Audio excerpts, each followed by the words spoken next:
जी से आग्रह करूंगा कृपया हम सबका मार्गदर्शन करें।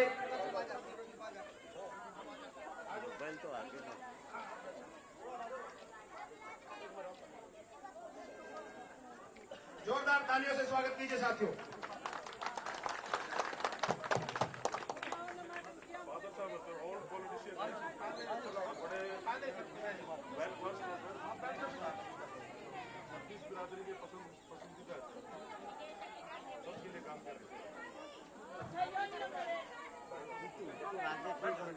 पीछे क्या खड़ा है? लेफ्ट हैंड में नहीं खड़ा हो सकता।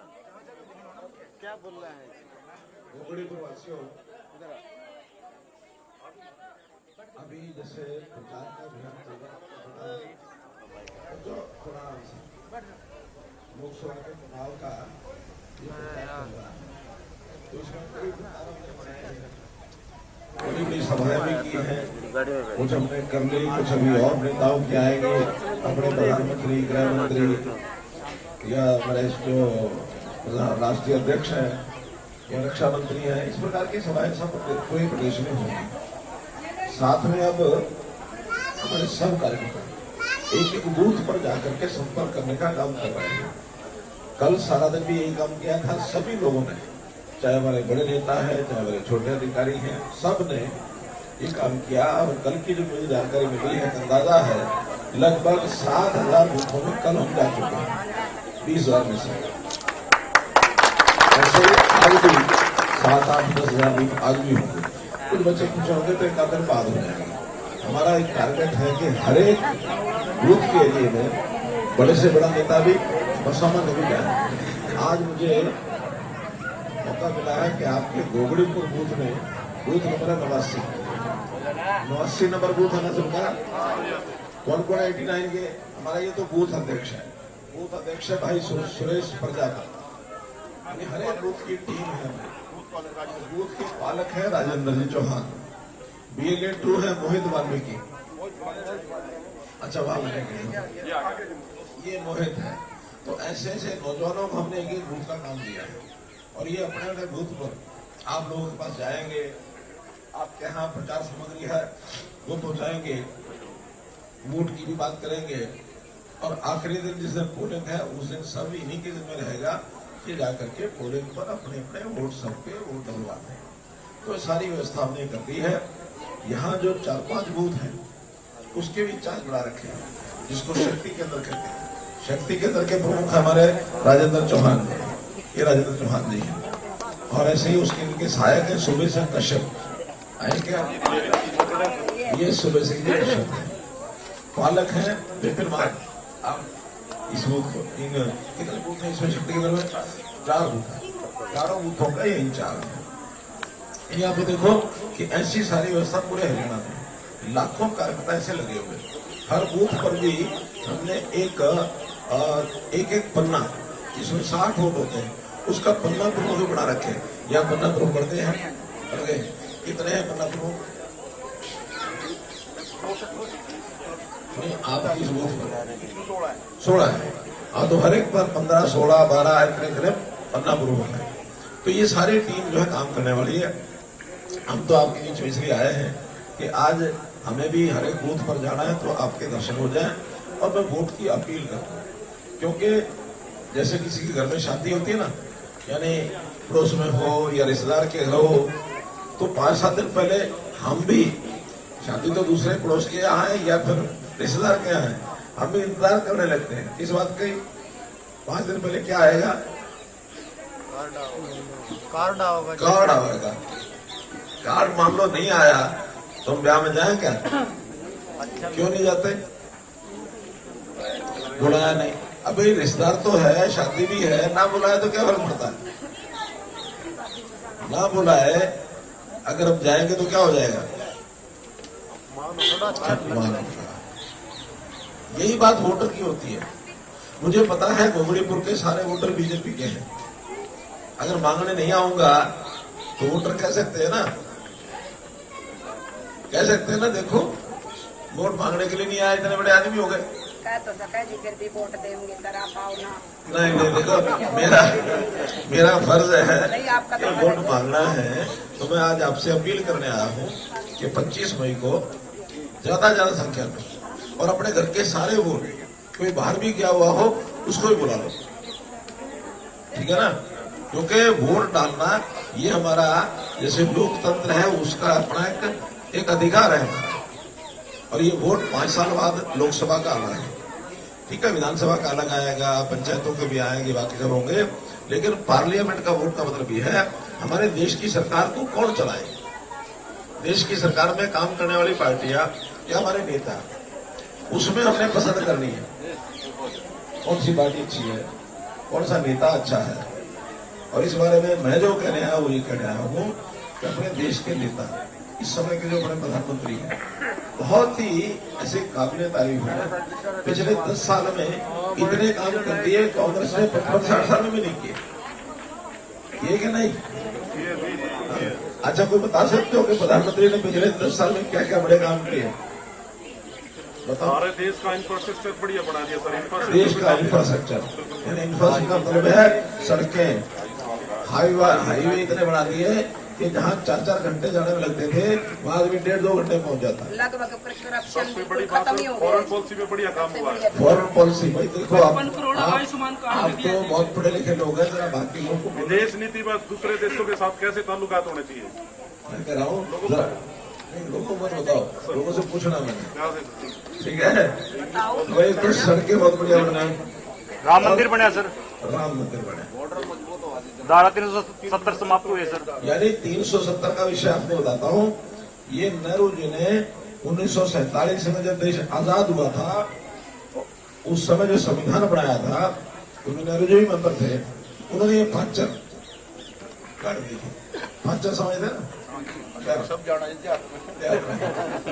और ऐसी 5 फंसाई थी कि देश का जो पार्लियामेंट संसद कानून बनाएगी वो सारे देश पर तो लागू तुरंत हो जाएगा, लेकिन जम्मू कश्मीर में लागू नहीं होगा। जम्मू कश्मीर में कब लागू होगा, जब वहां की विधानसभा वो उसको पास करेगी, हाँ हम अपने यहाँ लागू कराना चाहते हैं या नहीं कराना चाहते। एक मायने में जम्मू कश्मीर की सरकार अपनी सेंट्रल गवर्नमेंट से भी बड़ी मानी जाती थी। क्या ये मंजूर था? नहीं। कोई स्टेट सेंटर से बड़ा हो सकता है क्या? नहीं हो सकता। तो ये आवाज हमने उठाई उसी समय, लेकिन उस समय श्यामा प्रसाद मुखर्जी वो शहीद हो गए। बात उस 3 उठाई थी, 3 में से 1 मान ली, 2 नहीं मानी थी। और 70 साल के बाद अब नरेंद्र मोदी जी, अमित शाह जी की जोड़ी ने एक दिन लिख दिया कि कल से धारा 370 इंग्लिश प्रभावी होगी। कांग्रेस वाले डराते थे कि अगर 370 खत्म हो गई तो खून की नदियां में जाएंगी, फिर युद्ध हो जाएगा। लेकिन क्या मुझे बताओ आप सब लोग, 370 खत्म हुई तो किसी को खरोच आएगा? नहीं सर, नहीं आएगी, बिल्कुल नहीं। सब बांटते से जैसे मक्खन में से बाल निकालते हैं, ऐसे बन गए। बहुत बड़ा काम हुआ है, दुनिया को लोग हैरान हो गए कि मोदी जी बड़ी से बड़ी समस्या को कितना आसानी से सुलझा देते हैं। ऐसे ही राम जन्मभूमि की बात आई, 500 साल का झगड़ा है, आज का नहीं, 500 साल। और आखिर में ये तय हुआ कि कोई जबरदस्ती नहीं करेंगे, कोर्ट में अपनी दलील पेश करेंगे। उधर का पक्ष वो भी करता था कि ना जी बाबरी मस्जिद है, अपने पक्ष के लोगों ने वहां कोर्ट में जाके बहस की कि नहीं ये राम जी का जन्म स्थान है। आखिर में सुप्रीम कोर्ट ने फैसला दिया कि नहीं, जहां ये झगड़ा है कि राम जी का जन्म स्थान है, उन्होंने सारे उसके सबूत मांग लिए, सब पेशियां हुई, सब बातें हुई। और आखिर में अच्छी बात यह है कि दोनों पक्षों ने जब मान लें तो जो डॉक्टर अंसारी थे, जो बाबरी मस्जिद की लड़ाई को लड़ रहे थे, वो भी आगे साथ खड़े हो गए कि अब सुप्रीम कोर्ट का फैसला हो गया, अब कोई किसी को नहीं बोलेगा। और फिर राम जन्मभूमि पर मंदिर बना के प्राण प्रतिष्ठा हुई, डॉक्टर अंसारी भी शामिल हुए उसमें। तो यह इस प्रदेश के देश के भाईचारे की कहानी। कुछ हुआ किसी को? आसानी से हो गया ना। तो ऐसी देश की बड़ी बड़ी समस्याएं हल की। देश की हमारी अर्थव्यवस्था जो दुनिया में एकदम नीचे ये मानी जाती थी, 200 देशों में आखिरी पायदान पर थे। लेकिन अब मोदी जी की व्यवस्थाओं के कारण से देश में आर्थिक अच्छी हुई, इंफ्रास्ट्रक्चर बना, रोजगार मिला लोगों को, और दुनिया को भी हमने रास्ते दिखाए। अब ऊपर के 5 देशों में हमारी जो अर्थव्यवस्था है, पहली 5। और मोदी जी ने यह भी घोषणा की है कि इस 5 साल के बाद 2029 में 5 के बजाय हम तीसरे स्थान पर आ जाएंगे, 2 देशों को पार करेंगे। और संकल्प तो इससे भी आगे का है कि 2047 जिस दिन देश की आजादी को पूरे 100 साल हो जाएंगे, उस दिन हमारी कोशिश ये रहेगी कि अपना देश दुनिया का अर्थव्यवस्था में सर्वश्रेष्ठ देश बन जाए, नंबर 1 पर आए। तो मित्रों, केंद्र की सरकार की, प्रदेश की सरकार की भी बहुत सी बातें हैं। इस गांव में कुछ पिछले 8 साल में कोई नौकरियां मिली? कितनी नौकरियां मिली होंगी? 13-14। किसी का कोई आना लगा? नहीं, पैसे नहीं लगे सर। किसी का नहीं। और पहले कांग्रेस के टाइम पर क्या होता था? बैग भर भर के पैसे जाया करते थे। सिफारिश भी चाहिए थी, गरीब आदमी में सिफारिश नहीं थी, पैसे भी चाहिए थे, दोनों चीज चाहिए थी। बापू को किले बेचने पड़ते थे, हाँ जी, माँ को अपने टूब और जेवर गहने वो बेचने पड़ते थे, बेच दिया करते थे। और फिर भी नौकरी मिला ना मिले उसका भरोसा नहीं था। हाँ जी, साफ चीज साफ नहीं। हर घर का आज हमारे पास सिस्टम ऐसा है, कुछ समझाना घर में क्या कमी है, किस आदमी को क्या सहायता देनी चाहिए, कौन आदमी आज थोड़ा सा पीछे रह गया, उसको सपोर्ट करके आगे बढ़ाओ। क्यों करते हैं? इसलिए करते हैं कि इतने सारे लोगों को हमने अपना परिवार का मेंबर माना है। मैं मानता हूं कि हरियाणा के 2,82,09,695 लोग ये मेरे परिवार के सदस्य हैं, जो हरियाणा की आबादी है। लोग ताने कसते थे कि इसका तो परिवार नहीं है, लेकिन तो मेरा परिवार है, ये हरियाणा की सारी जनता मेरा परिवार है।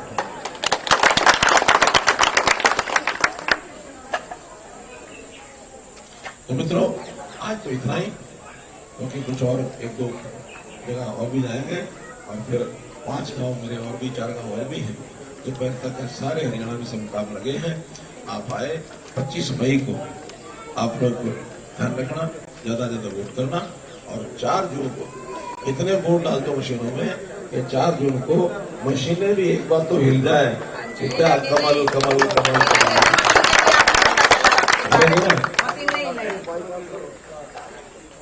इस गांव का बहुत अच्छी बात है।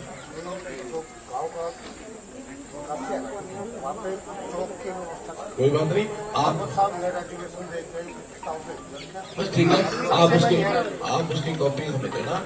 5 जून तक तो कुछ करेंगे, 5 जून के बाद हम उसको बता देंगे, करा लें। बोलो भारत माता की, भारत माता की। भाई रास्ता कर दो।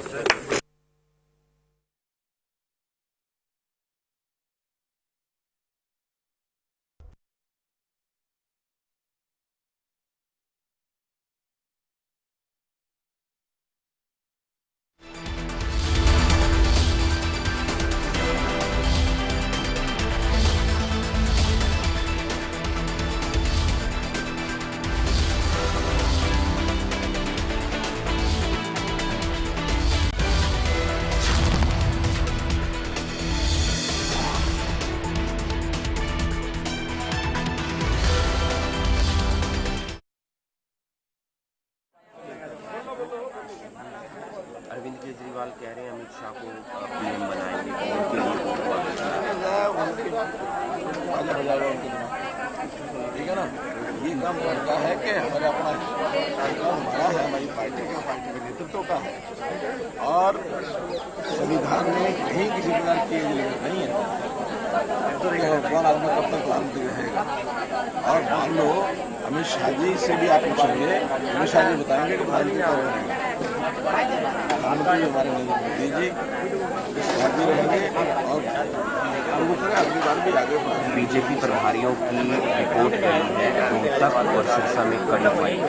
देखिए, ये चीजें इंटरनली कहाँ से क्या रिपोर्ट जाती है, मेरे पास तो जनता की रिपोर्ट है।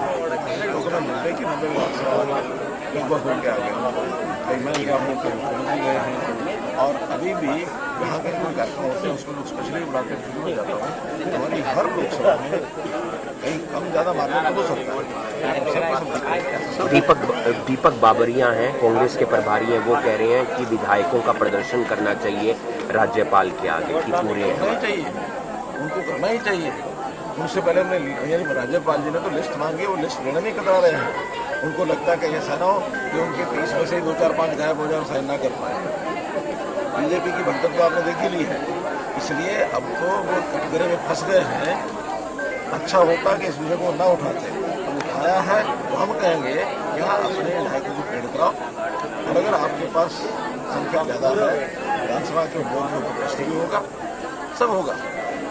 3 महीने अभी 13 मार्च को विश्वास मत प्राप्त किया है, 6 महीने तक दोबारा हो सकता है कि नहीं हो सकता है, ये भी राज्यपाल और स्पीकर साहब तो अपने आप पूरे लीगल आंसर करेंगे। लेकिन उससे पहले देखें तो सही व्यवस्था है कि नहीं है।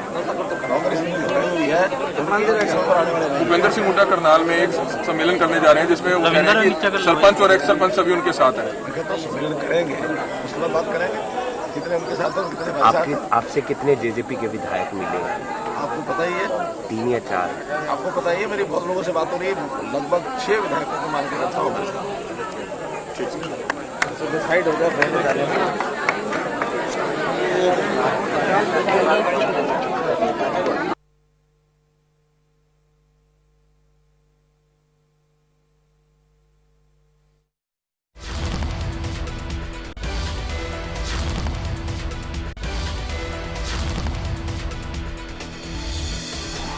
तो घरौंडा से ये बड़ी खबर लोगों के बीच पहुंचे मनोहर लाल, ये बड़ी जानकारी। बीजेपी कार्यकर्ताओं को प्रचार का तरीका बताया है। मनोहर लाल ने लोगों से इस दौरान वोट डालने की भी अपील की है। 25 मई को लोकसभा चुनाव के लिए जो वोटिंग होगी, सभी लोग देश के लिए वोट डालें। तो मोदी सरकार ने सभी के लिए काम किए हैं और मोदी सरकार के कामों का जिक्र करते हुए मनोहर लाल ने वोट की अपील की।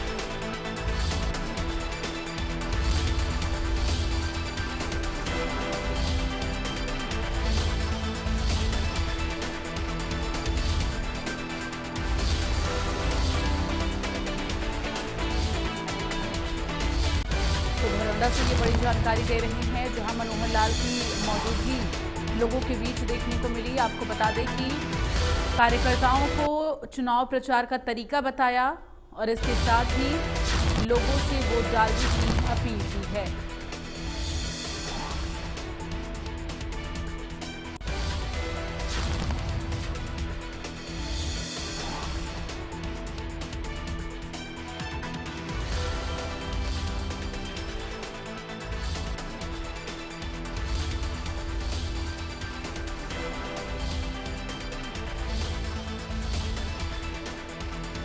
तो मोदी सरकार ने सभी के लिए काम किए हैं, मोदी सरकार ने सभी के लिए काम किए हैं, इस बात का जिक्र करते हुए मनोहर लाल ने लोगों से वोट की अपील की है।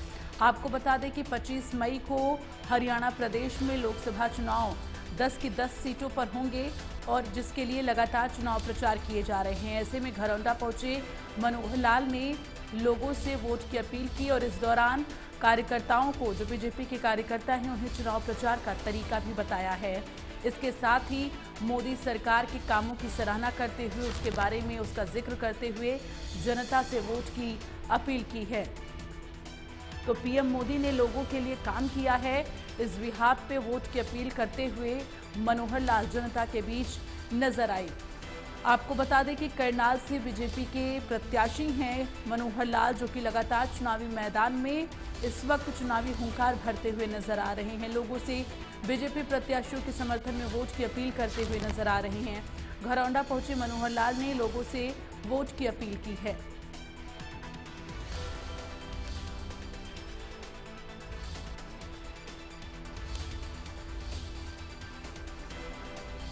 तो सभी लोग देश के लिए वोट डालें, मोदी सरकार ने सभी के लिए काम किया है। ऐसे में उन्होंने इस बात का जिक्र करते हुए जनता से वोट की अपील की है।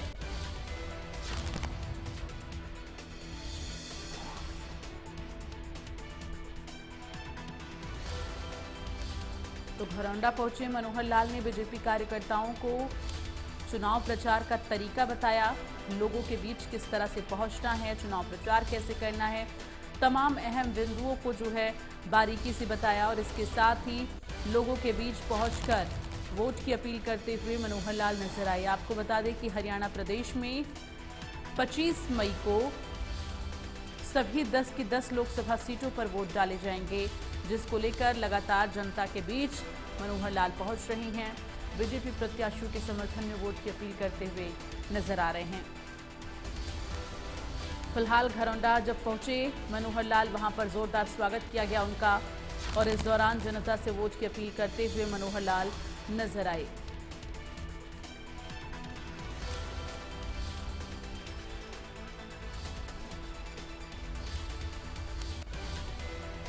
इंफ्रास्ट्रक्चर यानी इंफ्रास्ट्रक्चर का मतलब है सड़क।